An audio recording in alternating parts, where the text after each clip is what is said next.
Hey everybody, Shane with 3MGTV. Today we're going to do a video on super basics. We're going to talk about how to hold these guys. What are we going to learn today?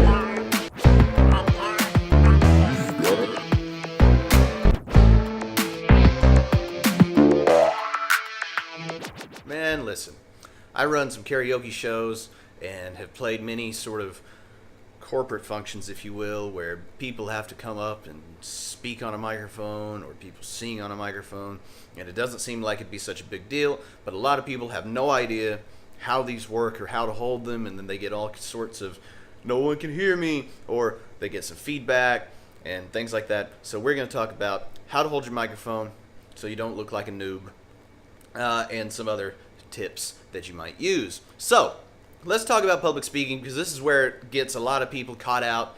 They don't really feel comfortable about doing it anyway, and then you hand them a microphone and they want to Bob Barker it way down here. This kind of microphone right here, if you remember, Bob's was this stick thing with a little knob on top.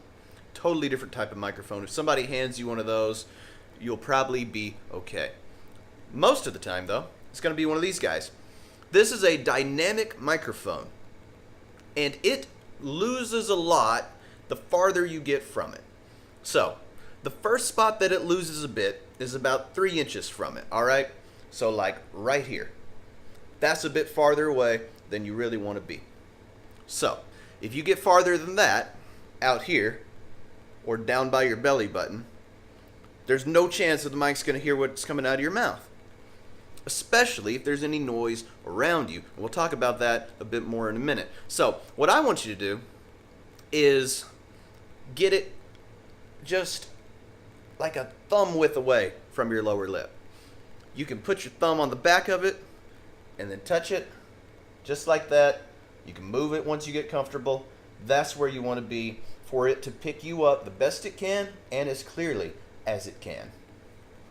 Alright, now the next thing. When people go to sing, they do a lot of this kind of stuff. Both hands. Can't see nothing. And then they talk into it, and it's terrible. Also, it causes feedback because you make this little capsule of air, and this thing wants to hear that, send it out the speakers, and it goes crazy. So that's not what you want.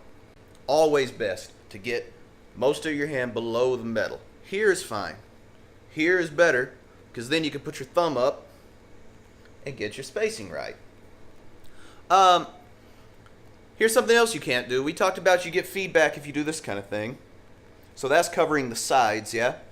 The top is most sensitive to this. So if you're back to public speaking, you're talking, you need to say something to somebody over here, don't do this. It's not what you want. Then you'll get this big howl. What you need to do then, this is the pro tip. Most of these have got a switch. Wireless mics have switches. These have switches. The switch either slides up and down or side to side. So, if you can remember, because you're going to do a public speaking thing, you don't really like to do that, so you're nervous. You can check some of your nerves by saying, I'm going to make sure that if I have to kill it, I can. So what you do, walk up, take a look at it before you start, and see, is there a switch? It's not much to look at, you can feel for it. Does the switch go up and down or side to side? Try it out. Walk up, click, click, then go. That way, if something happens and you need to kill this, you can, so you're not out here hot mic guy getting caught out into something that you have to explain later. My last thing on talking into a microphone, or, well, singing into a microphone, but mainly talking into a microphone, is talk as if you don't have a microphone.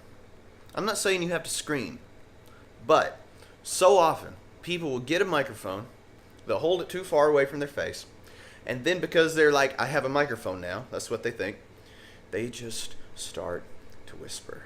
And they completely go away. Alright, so here's how this works.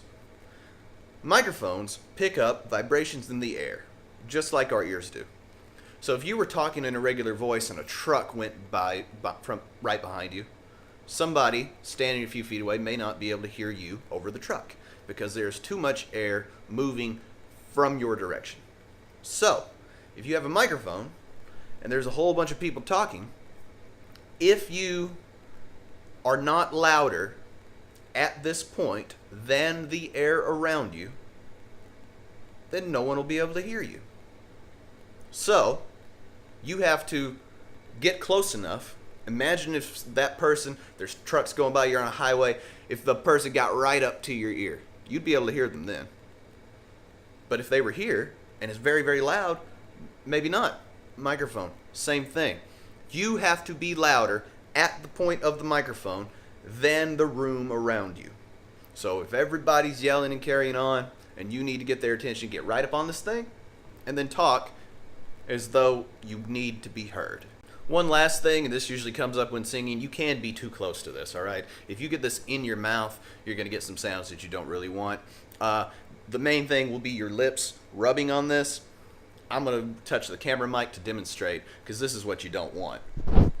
I don't know if you could hear that, but you probably could, and that's what you end up amplifying, especially if you're somebody that's not singing or talking very loud.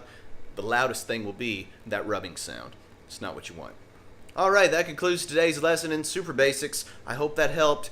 Public speaking can be hard. Doing it with stuff that you don't know how it works can be even more difficult. There's a whole bunch of TV watching that happens, and, they have better mics, and you're probably getting handed it wherever you're doing your thing. So go with these tips. Leave some comments and ask some questions if any of them are not clear. And don't forget to like and subscribe.